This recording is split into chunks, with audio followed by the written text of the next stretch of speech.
बिस्मिल्लाहिर्रहमानिर्रहीम। अस्सलाम वालेकुम। कैसे हैं आप सब? उम्मीद करती हूँ कि जहाँ भी होंगे खैरियत से होंगे। आज मैं आपके लिए एक और बहुत मज़ेदार और बहुत जल्दी जल्दी बनने वाली रेसिपी लेके आई हूँ, जो कि है भल्लों की रेसिपी, जिससे दही भल्ले भी बनाते हैं या आप इसको चाट में भी इस्तेमाल कर सकते हैं। हम सब जानते हैं कि माशाल्लाह से जो रमज़ान है वो बिल्कुल करीब है, तो ऐसी चीज़ें जो हैं अगर आप इनको पहले से बना के अपने फ्रीज़र में फ्रीज़ कर लें तो आपके लिए बहुत ज़्यादा आसानी भी हो सकती है। डेली बेसिस पे आपका वक्त बच सकता है और जो रमज़ान का असल मकसद है उसमें सर्व करने के लिए आपके पास काफ़ी ज़्यादा टाइम भी हो सकता है। तो इसको बनाना शुरू करते हैं और आइए मैं आपको इसके इंग्रेडिएंट्स बताती हूँ। मैं आज बना रही हूँ मूंग दाल के भल्ले, जिसके लिए मैंने आधा किलो मूंग दाल ली है और उसको मैंने पहले 2 घंटे के लिए पानी में भिगो दिया था। आप ओवरनाइट भी भिगो सकते हैं और इसमें से सारा पानी जो है वो ड्रेन कर लेना है, निकाल लेना है इसमें से। और इसमें डालने के लिए मैंने लिया है आधा चम्मच बेकिंग सोडा। ये बेकिंग सोडा है जिसको आम ज़ुबान में मीठा सोडा भी कहते हैं। बेकिंग पाउडर आपने इस्तेमाल नहीं करना, सोडा इस्तेमाल करना है। 1 टीस्पून जो है वो दरदरी या मोटी मोटी कुटी हुई लाल मिर्च है।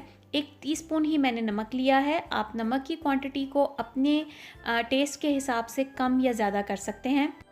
1 टीस्पून ज़ीरा पाउडर है, हाफ़ टी स्पून जो है वो काली मिर्च है और 1/4 टीस्पून जो है वो गरम मसाला है। इन सारी चीज़ों को हमने मिक्सर में डाल के मिक्स कर लेना है। दाल में पानी जो है वो बिल्कुल नहीं होना चाहिए, लेकिन ग्राइंडिंग के दौरान अगर आपको लगे कि ग्राइंडिंग आपकी या ब्लेंडिंग जो है वो अच्छी नहीं हो रही, तो आप चम्मच के ज़रिए थोड़ा सा पानी इसमें शामिल कर सकते हैं, ताकि ब्लेंडिंग जो है वो अच्छे से हो जाए और पेस्ट अच्छे तरीके से बने।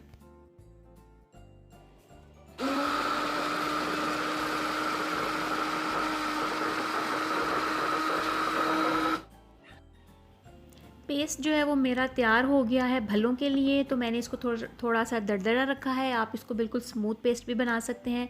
इसके बाद हमने भल्ले जो हैं वो फ्राई कर लेने हैं। फ्राई करते वक्त जिस चीज़ का आपने ख्याल रखना है, जो आंच है वो नीचे मीडियम होनी चाहिए, क्योंकि अगर बहुत ज़्यादा तेज़ आंच होगी तो आपके भल्ले जो हैं वो अंदर से कच्चे रह जाएंगे और बाहर से वो बहुत ज़्यादा ब्राउन हो जाएंगे। और अगर आंच जो है वो बहुत हल्की होगी तो आपका भल्ला जो है वो फट जाएगा या फैल जाएगा।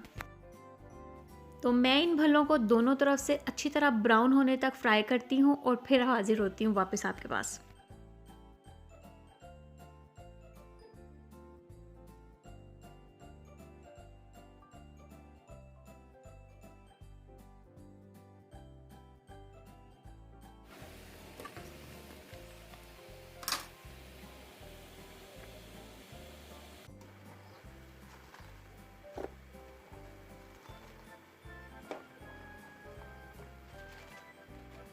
मैंने भले फ्रीज़ करने हैं, लेकिन मैं यहाँ आपको बता देती हूँ, अगर आपने भल्लों को फ़ौरी इस्तेमाल करना है तो आपने फ्राई करने के बाद भल्ले निकाल के इस तरह पानी में डाल के 10 से 15 मिनट के लिए उनको पानी में पड़ा रहने देना है। और उसके बाद अपने जो भल्ले हैं उनको आपने अपनी हथेलियों की मदद से उनका पानी जो है वो निचोड़ लेना है। इस तरह से, इस तरह सारा पानी भी भल्लों में से निकल जाएगा और भल्लों की शेप भी ख़राब नहीं होगी।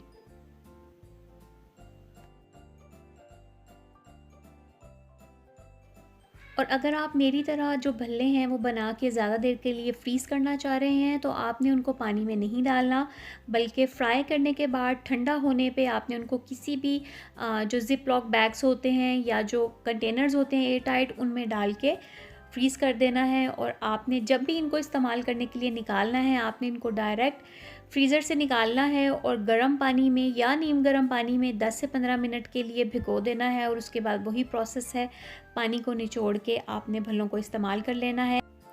मेरी इस रेसिपी से भल्ले बनाएं और उनको फ्रीज़ करें या ताज़ा इस्तेमाल करें। मुझे अपना फ़ीडबैक ज़रूर दें, अपनी दुआओं में याद रखें।